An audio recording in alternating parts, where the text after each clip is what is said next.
righty.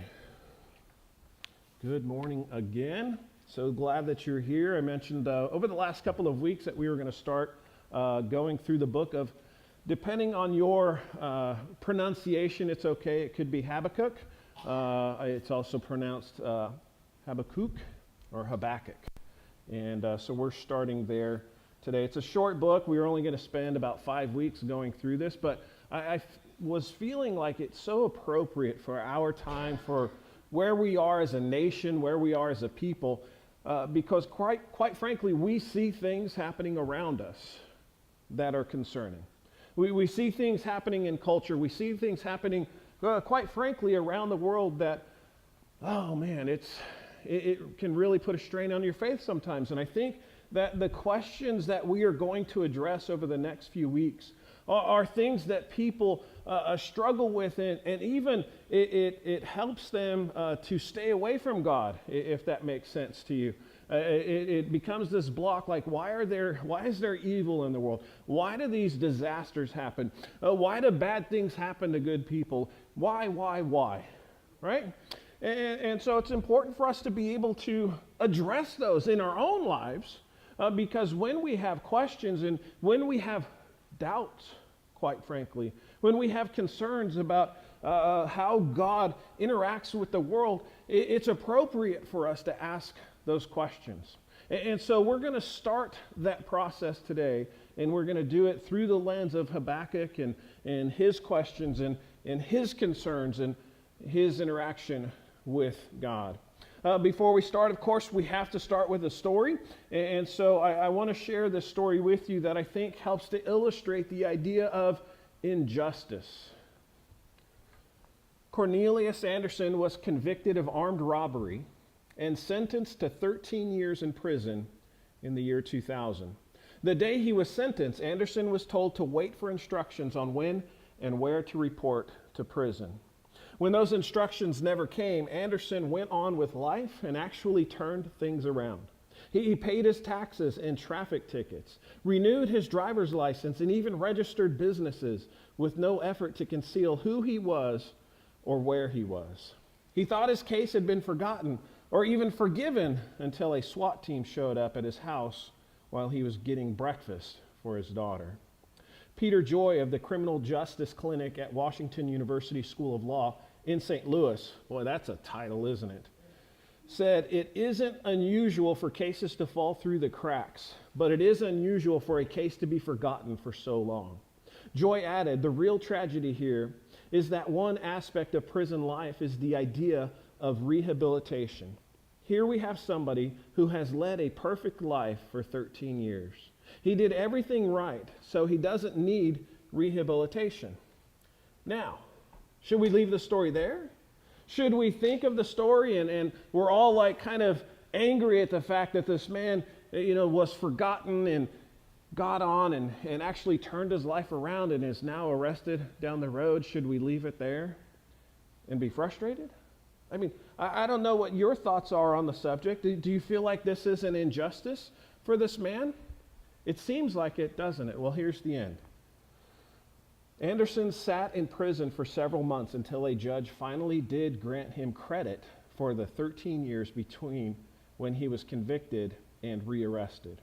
In May 2014, he was released and went home to his family. It's an interesting story, right? And so it is one aspect, it is one of those things that we could look and we could recognize there is an injustice, but I got to tell you, it's a small thing, especially when you're looking at somebody that, ended up receiving justice in the end, receiving some sort of restitution in the end, because we look around us and we see in our culture that there are so many people that are suffering injustice. They are suffering violence, and there is no restitution for them.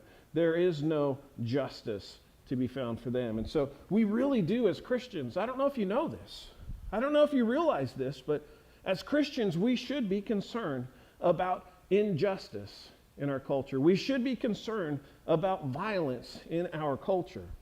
And so we are going to jump into the book of Habakkuk in chapter 1. If you'll notice, I'm going to probably change the way I pronounce that from time to time because my mind will not make itself up on how to proceed. So Habakkuk 1, verses 1 through 4. We're going to start here. It says, the oracle that Habakkuk the prophet saw.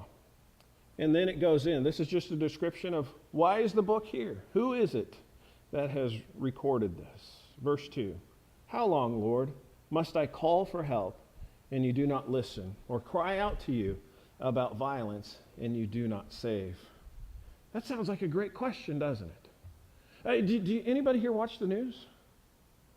A couple of people, I don't watch it anymore. I just got so tired of it because it's so depressing and it's so violent at times and it's so hateful at times, and it's a struggle. But if you do watch the news, if you do look for current events that are going on, you see stuff going on all the time. So right away, I think that we could identify with Habakkuk here. I think we see things going on and we ask the question, why? Why is this happening? Verse 3, why do you force me to look at injustice? Why do you tolerate wrongdoing? Oppression and violence are right in front of me.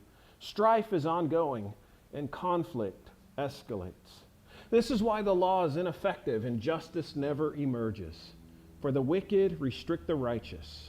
Therefore, justice comes out perverted. Can anybody here kind of feel what Habakkuk is laying down here? I mean, do you identify with how he feels? And again, that frustration that we feel when we see people that are doing wrong and nothing happens. Oh my goodness. When people cut you off on the highway and nothing happens to them, there's no cop around to write them a ticket on the spot, and I know that one's particular to me, I get that. We feel this way. We identify with this. We see what's going on. And I don't know if you've asked the same questions. Why? How long are you going to wait, Lord? Why are we having to see these things? Anybody ever ask that question? Anybody ever wonder why? We should. It's okay. It's okay for us to ask those questions. So as we get into this first part, by the way, first part, a little bit longer. Second part, not as long. Third part, very, very short. I promise you it's going to be very, very short in the third one here. So Habakkuk's opening lament is very relative to our modern experience. He brings this complaint because he is wanting to solve an issue that he has, this burden that he's carrying. We have similar questions. Lord, I call out and you don't seem to respond. I agonize over the violence of this world and you don't seem to rescue the people. I have to witness injustice. Why do you allow wrongdoers to prosper? I constantly see oppression and violence. Strife is continual and conflict grows. This is why justice fails. The wicked are allowed to restrict the righteous. Justice is perverted. An objective look at society yields the same response. And our natural response to that may be, why, God? Why? Anybody here think that God's going to get mad at us for asking hard questions? Don't raise your hands. I don't want anybody to. It's a good question to ask, though, especially as we are growing, as we are becoming more familiar with Scripture, as we are understanding God a little bit more, as we are growing as Christians, as we are growing as believers. It is okay to ask those questions. As a matter of fact, we're going to get into this in a little bit more. I'm definitely out of order, as far as my sermon notes go, but shouldn't we go to God when we have these big questions rather than anybody else? Of course we should. So as we start this section, we have Habakkuk. He is bringing this complaint. He has seen enough, and he says, God, why? I can't stand it anymore. So he asks the question, how long? Max Anders and Stephen Miller, they write a commentary on the book of Habakkuk, and they say, how long, the phrase that occurs 65 times in the Bible, often expresses anguish over God's perceived delay in bringing justice. Well, we can understand that, right? Anybody that's ever gone on a trip, or you're waiting to go on a trip, how long before we leave? My son, he's on his way, well, he should be on his way to LA right now to go on a trip to Japan. He's been excited for weeks and weeks and weeks, right? And often the question is, how much longer do I have? How much longer before I leave, right? 3 weeks out, 3 months out, 6 months out, whatever it is, he's excited, right? On the flip side, that's a long flight. And I know that they're going to be asking, how much longer? are we going to be on this plane, right? So we get exasperated when we see things that aren't changing that we think should be changing, right? So this is a natural sentiment on our part. And by the way, Habakkuk isn't the only one to have ever brought this up. In Psalm 13, verses 1 through 6, it says, Lord, how long will you forget me? This is David. He is saying, how long will you forget me? Forever? How long will you hide your face from me? How long will I store up anxious concerns within me, agony in my mind every day? How long will my enemy dominate me? Consider me and answer, Lord my God. Restore brightness to my eyes. Otherwise, I will sleep in death. My enemy will say, I have triumphed over him, and my foes will rejoice because I am shaken. But I have trusted in your faithful love. My heart will rejoice in your deliverance. I will sing to the Lord because he has treated me generously. Oops, I skipped ahead real quick. So again, even David's asking the same question when we are struggling in our relationships. We are struggling in culture, and we are seeing all of the things that are going on. And then there are those times that we feel distant from God. God, how long? God, where are you? God, what's going on? Oh my goodness. These are real life situations. This is real spiritual things that we find ourselves in. And where we belong is at the foot of the Lord, asking those questions of him. Not going and finding and asking those questions of people that aren't believers, or asking the questions of the skeptics, or asking the questions of substances that might give us a little bit of a lift for a short amount of time, but they're going to sap us of our life. We belong in front of God, asking those questions of him, asking those questions in his word, and trying to come to those solutions. Job 19:7, you guys know who Job is. You know the story. Well, this isn't necessarily Job asking God, but remember that Job had these friends. He is devastated. Job has suffered such violence, such injustice, from a perspective, right? He has had just about everything taken away from him. And he has these friends that are coming in, great friends. Amazing friends, right? They're like, well, maybe you messed up here, or maybe this happened, or what about this problem? And Job is responding to one of his friends, and he says, I cry out violence, but get no response. I call for help, but there is no justice. What do we do in those moments? What do we do when we see the worst things in life, and it seems like God is not there, that you have cried out day after day after day, and God doesn't seem to be responding? What do we do? What's our response? What's our attitude? Where is our heart? We've all been there. And I would boldly say we're probably going to be there again.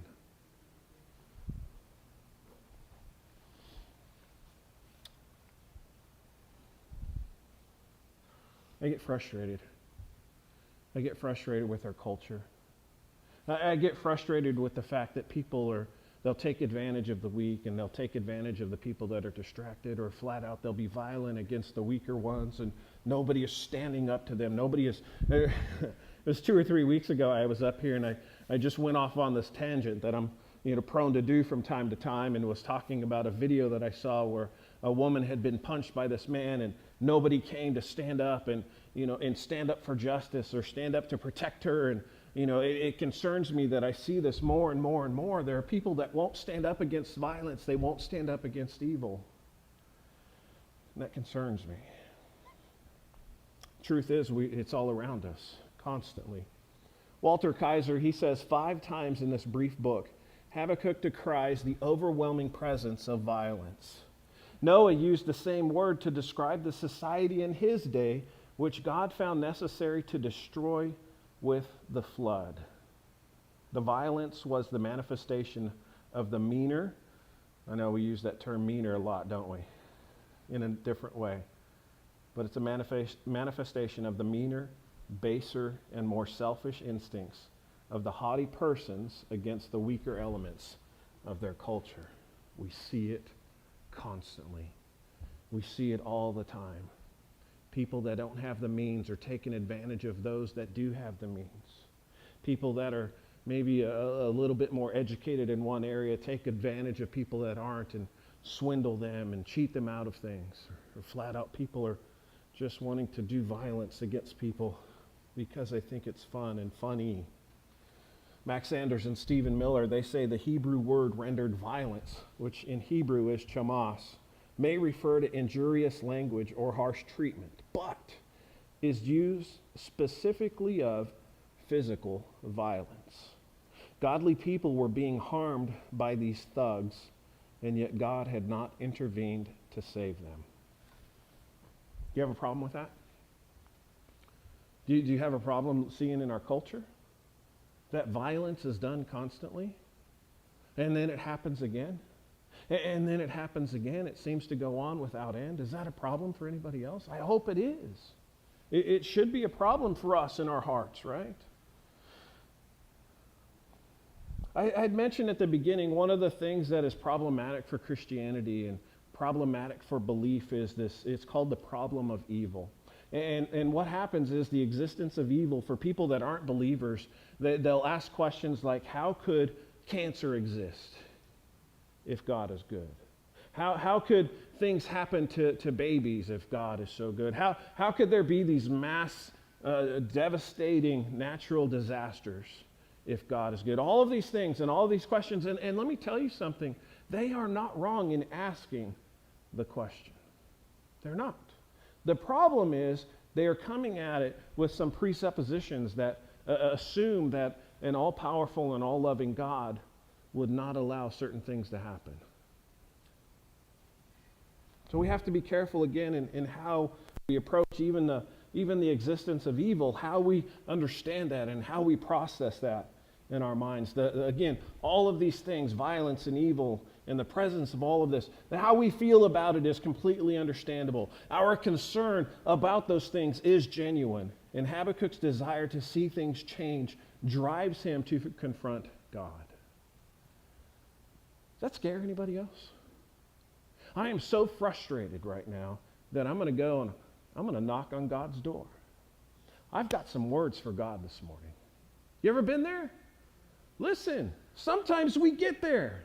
And if we are too afraid of God to be able to go up and knock on the door and say, God, I've got some concerns. God, I've got some problems. God, I need to talk to you.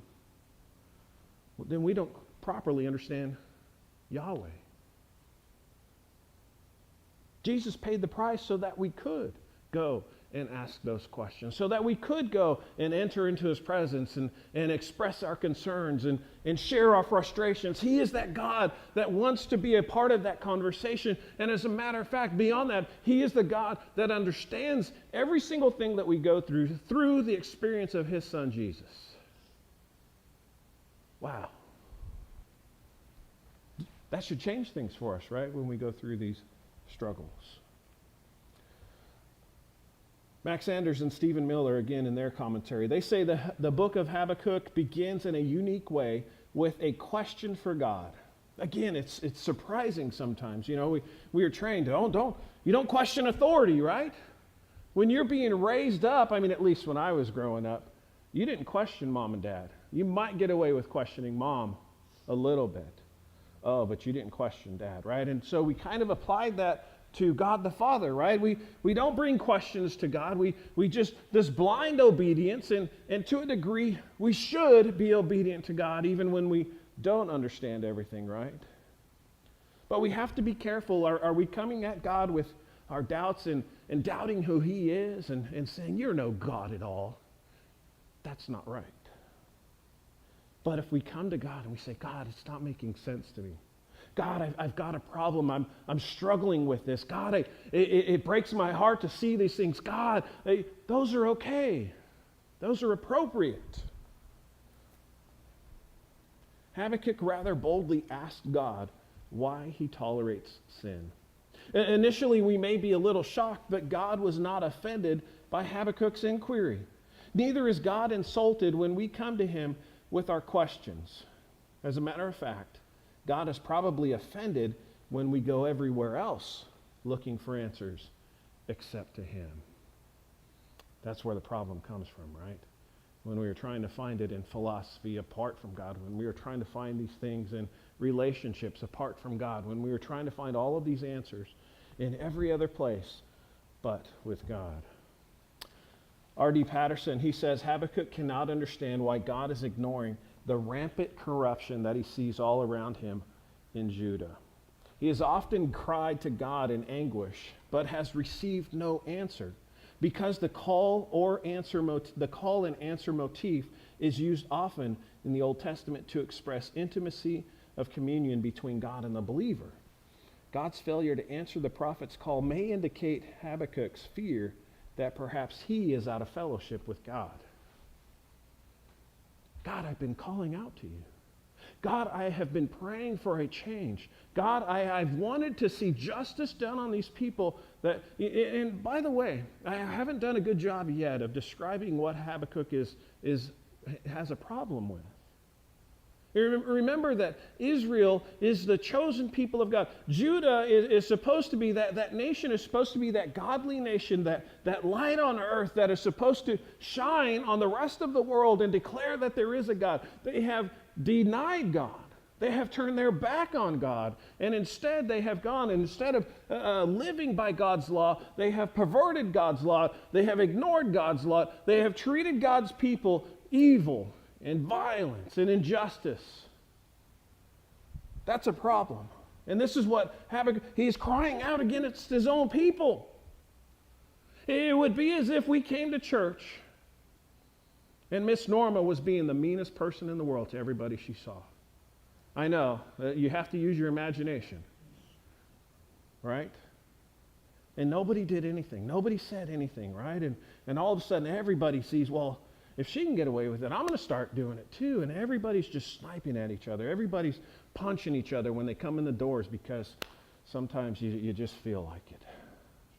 I'm going to leave that right where it's at. But could you imagine if that's the church? If that's the relationship that we had with one another, and somebody in the congregation said, this isn't right. I've got a problem with this. And really, we should have a problem with that, right? But here's the injustice. Here's the violence. Is that Israel in this same scenario has embraced this evil. They have embraced this violence. And Habakkuk has been calling out, saying, God, how long is this going to last? He can't understand it. He's beginning to wonder if he is the one that's out of touch with God. Oh my goodness. Oh my goodness, that is so relative to us, right? We have these huge problems in our lives, and we begin to doubt, am I doing something wrong? People have been treating me so badly, is it me? That's just a natural thing, when things are going wrong and they keep going wrong, sometimes we doubt ourselves. We're calling out to God and we're wondering, God, why haven't you done something about it? K.L. Barker and Waylon Bailey, they have this to say. The very fact that Habakkuk took his complaints to God can help believers to be honest in prayer, taking all our burdens to the Lord. Habakkuk's experience shows that God is willing to hear our needs and to help us deal with our problems. Do you notice that these authors did not say that God fixes the problem?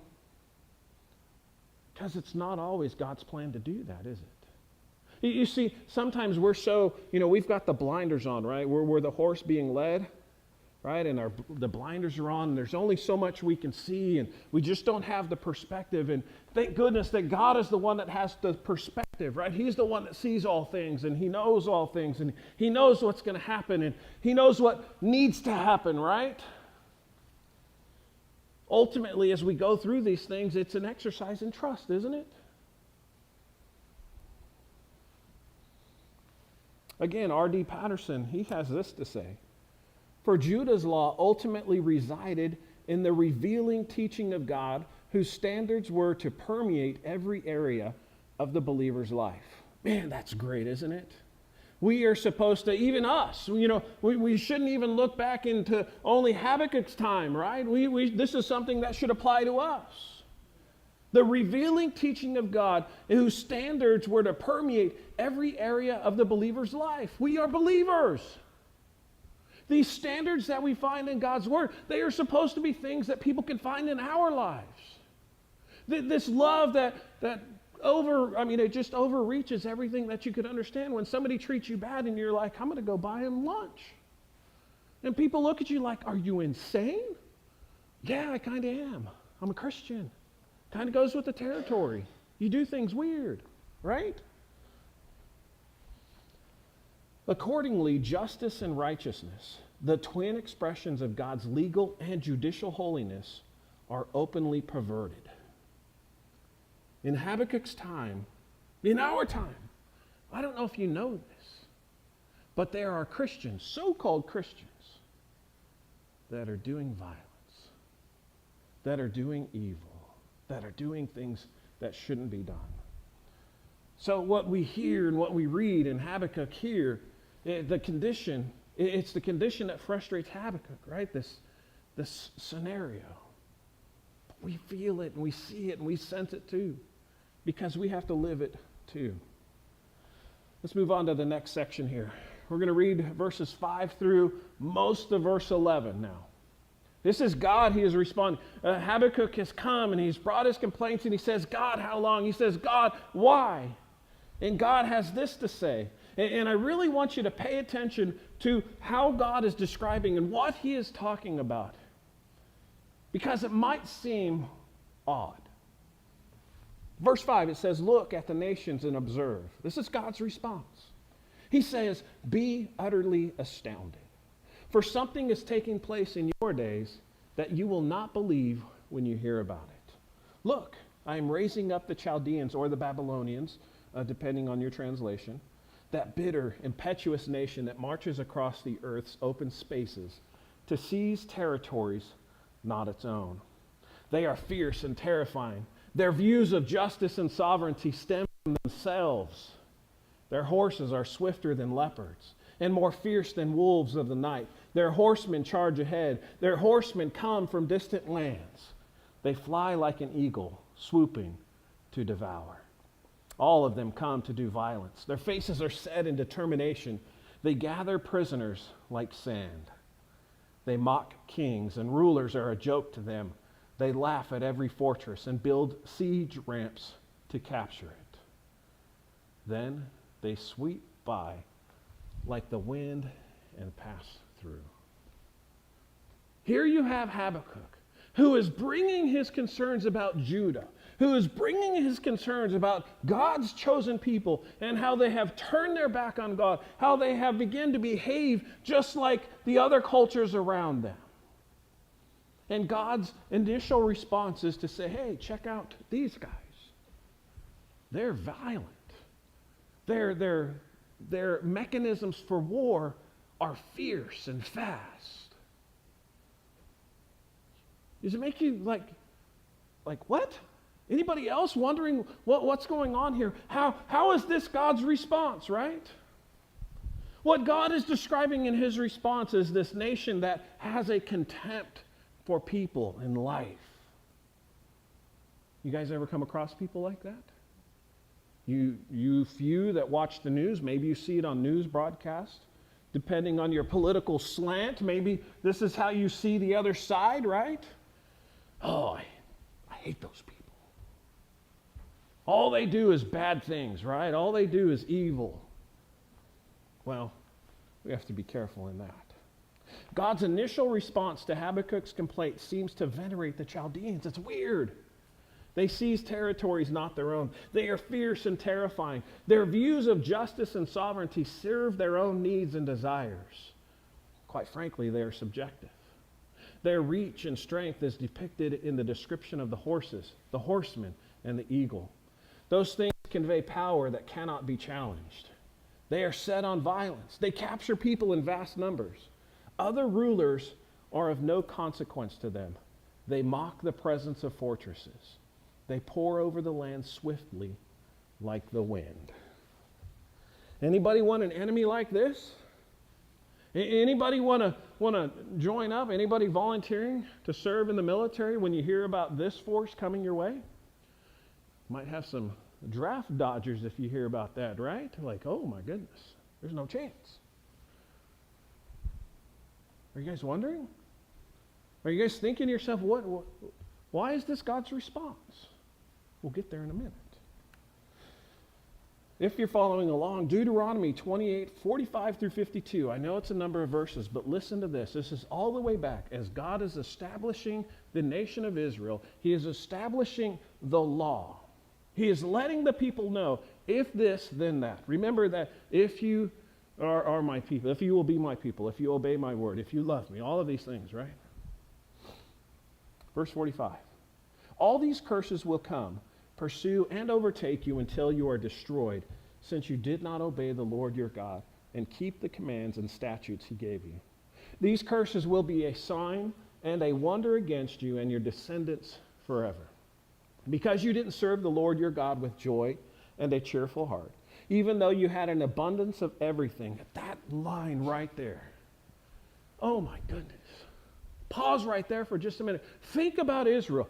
Think about, especially in Deuteronomy, what had just happened. They had just been delivered from Israel, or from Egypt rather. They had just come out and wandered the desert. They had just been delivered through the Red Sea. They have seen manna. They have seen water come out of nowhere. They have had everything provided for them.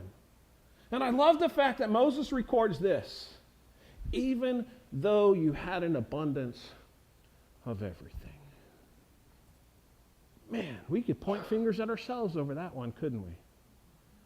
Oh, those days that we whine, those days that we have the pity parties for ourselves, like, I wish I had this. Verse 48. After he says, even though you had an abundance of everything, you will serve your enemies, the Lord will send against you in famine, thirst, nakedness. Again, nakedness is always meant to convey the idea of shame and a lack of everything. You go from having everything to lacking everything. He will place an iron yoke on your neck until he has destroyed you. The Lord will bring a nation from far away, listen to this part, from the ends of the earth to swoop down like an eagle, a nation whose language you don't understand, a ruthless nation showing no respect for the old and not sparing the young. They will eat the offspring of your livestock and your land's produce until you are destroyed. They will leave you no grain, new wine, oil, young of your herds, or newborn of your flocks, until they cause you to perish. They will besiege you within all your gates until your high and fortified walls that you trust in come down throughout your land. They will besiege you within your gates throughout the land the Lord your God has given you. Sounds pleasant, doesn't it? Sounds like one of those responses like, hey, God, I'm not going to listen to you. And God says, okay, whatever, I don't care. No, God is serious about this, isn't he? God is serious about this. And all the way back in Deuteronomy, all the way back in the beginning of the nation of Israel, God had declared, listen, I am your God. I am going to do these things. I have already done these things for you. But if you deny me, if you're not faithful to me, there will be punishment. And this is where it's going to come from. And now fast forward all the way into the book of Habakkuk. God again is declaring this. What an amazing thing. I love this part right here. Speaking of God's puzzling response to Habakkuk's first complaint, R.D. Patterson says, God gives a detailed description of Judah's future foe so as to reinforce his dire pronouncement. Anybody understand that God doesn't lie? God always tells the truth, doesn't he? God is just. God is righteous. God's wrath is swift. But God shows mercy, doesn't he? This is an amazing thing. Now we start to get a glimpse, right? We're hearing from Deuteronomy.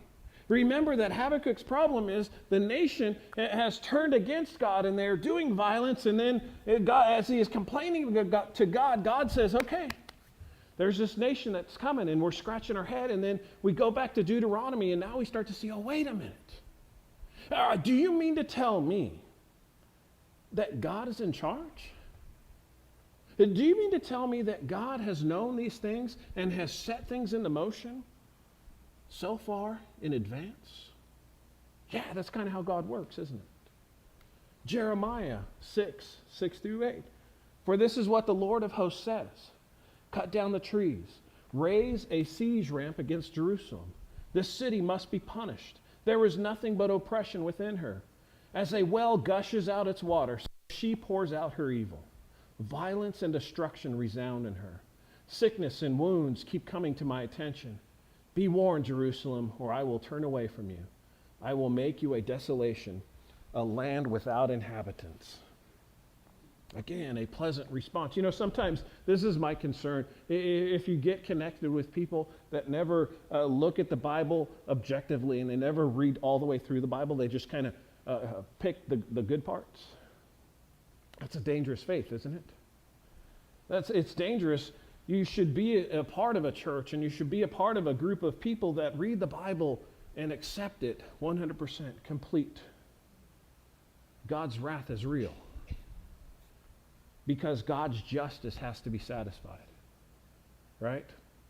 And so when you see things like this, it should remind us that sin is a serious thing. That rebellion from God is a very serious thing.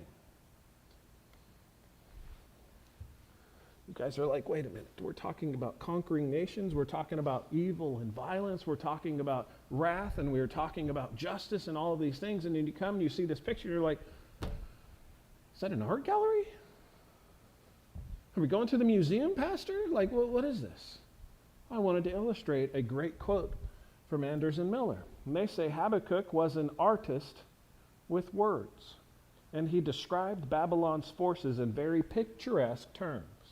Swifter than leopards, fiercer than wolves, fly like a vulture, like a desert wind, gather prisoners like sand, sweep past like the wind. These figures emphasize the ferocity, swiftness, cruelty, and fearlessness of Babylon's army. It's great stuff. Isn't this what we want from our authors, by the way? Isn't this what we need from people that are trying to convey these ideas that we're not there, so we can't necessarily understand the picture 100%, so they have to get creative? This is good stuff. R.D. Patterson, he says, the image changes in verse 9 to depict the band of despoilers as a desert storm, just as the east wind carried in its cyclonic winds untold amounts of sand, so the Chaldeans will gather numerous prisoners. I bring all this up because the picture has to be painted, not to step on Anders and Miller in their quote, but I guess I did, right? We have to understand that God's wrath is severe. It's not meant to be a threat. It's not, honestly, I hate the fact that you have people that are going to try to scare unbelievers into faith in God. That shouldn't be the point, because God is a wonderful Father. He is a loving Father. He is a kind Father. He is a Father that wants to give everything that He can to His children. The other side of that is justice, righteousness, and wrath comes with that. That wrath, by the way, that Jesus endured on our behalf, right? As we finish up section 2, I want to talk about this idea of reckless pride and destruction. Anybody here have reckless pride that they struggle with all the time? We're shy today. All the time. All the time, I think. Well, I don't know that I'm necessarily guilty of overtly denying God, right? But I certainly go throughout life, I certainly go through day after day after day forgetting about God a little bit, if that makes sense. And you just kind of like, oh, I've got this. It's on autopilot, right? And we forget how much we depend on God for everything. And that is that little seed of this reckless pride. That little seed of that reckless pride where we think, I can handle it, I've got this. And the opposite of that is we think that we don't need God. And the truth is, we need him every moment. Every breath, we need God. We need him. That's what's wonderful about this book, by the way. If you go back to the beginning and you have Habakkuk who has these problems and he takes them to God because he knows that he needs the answers to come from God. He doesn't need Mike's opinion on the situation. He needs God's perspective. And he needs to learn to trust in God, that God has it in control and that God is going to do what God feels is necessary and right. Or allow room for God's mercy to come onto the scene. Got a lot of quotes this morning from R.D. Patterson. Here's another one. It says, elated by their successes. This is talking about the Chaldeans. They will throw away all sense of propriety, their reckless pride, thereby sowing the seeds of their own destruction. Thus, God's reply to Habakkuk is one of assurance. He is already dealing with Judah's sin, but the full realization of his activity will come in God's own appointed time and way, however incredible his plan might seem to Habakkuk. Again, the point is, God has it under his control. God doesn't miss anything. Nothing is getting past his sight. God sees exactly what is going on in Habakkuk's time, in Judah being violent and evil. And he sees it in our time. He sees what we are doing to unborn children. He sees what we are doing to the less fortunate. He sees what we are doing when we are hateful to those that are not like us. He sees it. He's not surprised by it. He knows it. God tells Habakkuk that he will punish wicked Judah by using the Babylonians or the Chaldeans. Since the Neo-Babylonian Empire would not be a force to be reckoned with until later in the century, such a threat seems totally unbelievable. In fact, although full judgment would not descend upon Judah and Jerusalem for more than half a century, Habakkuk is being told that those forces that will spell their doom are already being set into motion. Again, let me rephrase this. Habakkuk is crying out. He's saying, God, where's the justice? God, why are you allowing this stuff to happen? And God says, it's on the way.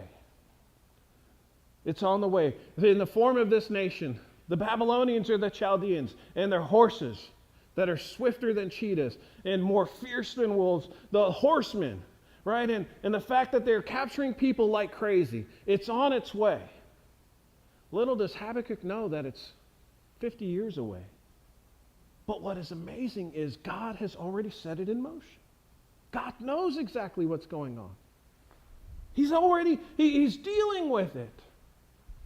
Anybody here ever been frustrated at work or at home when somebody's mistreating you and you go and you tattletale? Well, that sounds bad.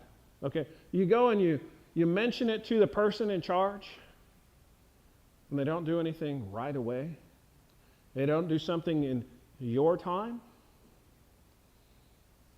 Maybe you go and you talk to the boss again, or you go and talk to mom or dad again, and they're like, hey, I'm going to handle it in my time. And, oh, that just sets you off. What do you mean in your time? Does that mean you're going to get to it next year?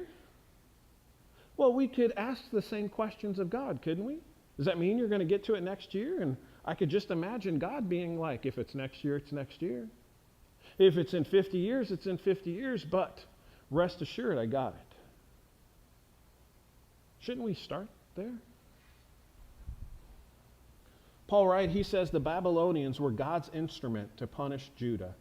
Much like Cyrus, the pagan king of Persia later in history would be God's instrument to bring Judah back to their homeland. Although used by God, the Babylonians made no pretext of recognizing his divine hand in world affairs. They're not believers. They don't worship God, but he's going to use them anyway. And I know people have a problem with that too, right? So here you have it. Habakkuk's complaint. Violence, evil, injustice, it's all over. God, why aren't you doing anything about it? And then God's response is, hey, I've got a plan in motion. I'm going to use these people. I got a plan in motion. It's coming. And then we come to the last section here. Habakkuk 1:11, the second half of verse 11, it simply says, he is talking about the Chaldeans. He is talking about the Babylonians. He says, they are guilty. Their strength is their God. Well, what do you guys think of this response? You go all of this way. We have all of these verses, right? We've gone through 10 and a half verses, and then we get to this part, and God says they're guilty. Does it seem underwhelming to you? That all of this stuff, like he's referring to the Chaldeans, they're guilty? This last part is simply titled The Condemned. God has declared their guilt. I don't know if you pick up on this, but that is significant, isn't it? The last sentence of God's first response in this book is as powerful as it is subtle. God proclaims their guilt before him. He declares that their strength is their God. In other words, God is telling Habakkuk that the mighty Chaldeans are nothing to him. They are not a challenge for God. They are not something that he is going to have to scheme to figure out. It is not something that he is going to have to muster forces from this side and to come and deal with the Chaldeans. God has it all in control. God hasn't surrendered control. God hasn't surrendered any bit of power in this. You see, what happens is the one that is able to come and proclaim guilt or innocence, for that matter, is the one that's in charge. He's the one that holds everything in his hand, and if he declares it, guess what? That's what it is. The Chaldeans are guilty. He is declaring that God is the judge. God is in charge.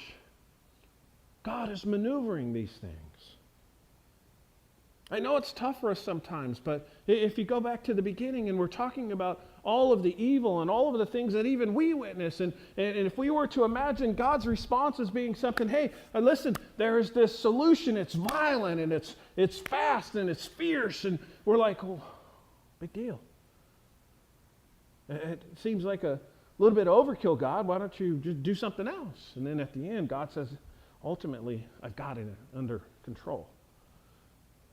Are we okay with that? That's the question that we have to ask ourselves, right? Are we okay with that? I found this quote from Reinhold Niebuhr so interesting because we struggle with our faith from time to time. If you're doing it right, I don't know if you know this. If you're doing it right, you're going to struggle with faith from time to time because you're going to be challenged. You're going to have to stretch and grow. He says, a genuine faith resolves the mystery of life by the mystery of God. Well, what he is saying is the things that we don't understand in life are answered by the things that we don't understand in God. There's something in life I don't understand. Why are people like this? I trust that God's got it under control. I trust that God knows. I trust that God sees. That's what he's trying to tell us, right? How often do we actually hold to that? I told you this was a short one. Just got a couple more slides. How do you guys feel about that? It's a beautiful Sunday morning. Miss Lisa says, I want to go another hour. Okay. Last quote this morning from Max Anders and Stephen Miller says, to the Babylonians, their power was their God, their supreme concern. Finally, God called the Babylonians guilty men who stood condemned in the eyes of the heavenly judge. They're nothing. They're nothing. When we see justice that is delivered by people that maybe we wonder, well, they're not godly. Well, they're not Christians. They're not believers. Why do they get to inflict justice? That's for God to worry about. That's for God to worry about, not for us. Habakkuk cannot understand how a holy God could permit wickedness in Judah.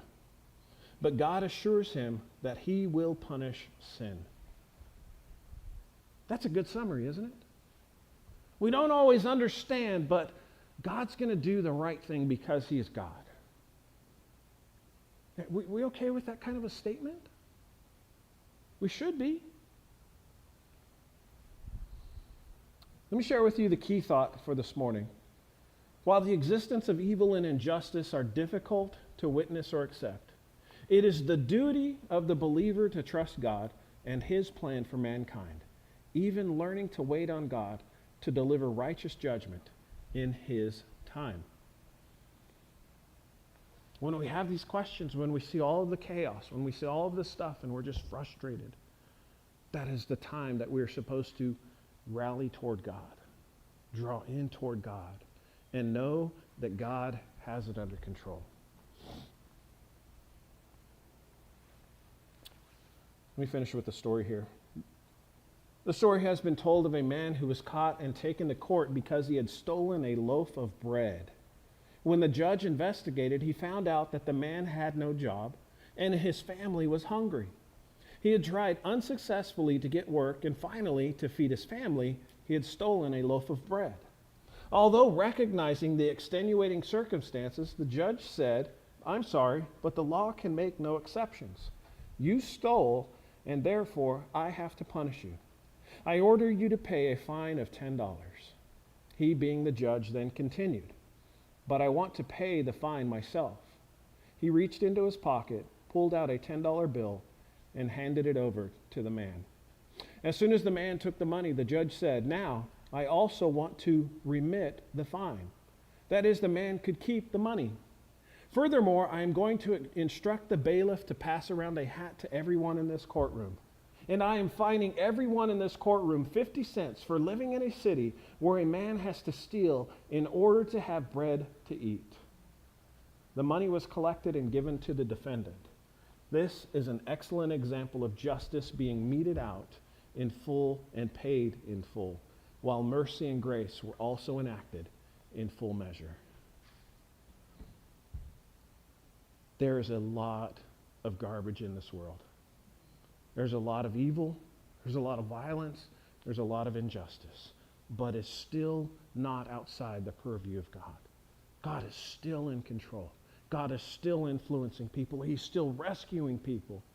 He is still drawing near to people in the midst of all this. And that's what matters. We have to trust in the Lord, and we have to trust in his power. Let's pray.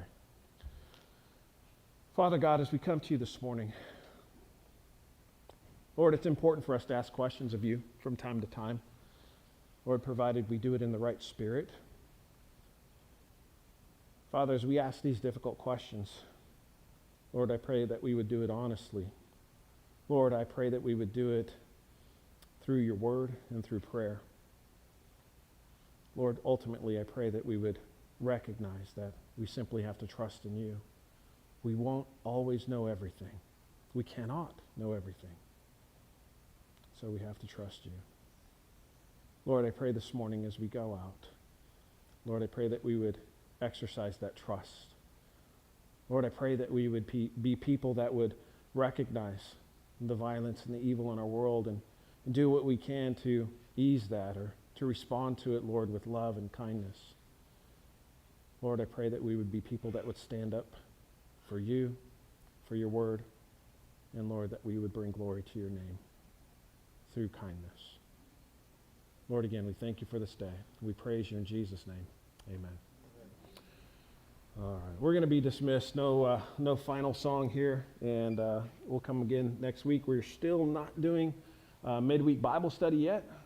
Taking a little bit of break, but when we're ready to start that, we'll let you know. Have a great week.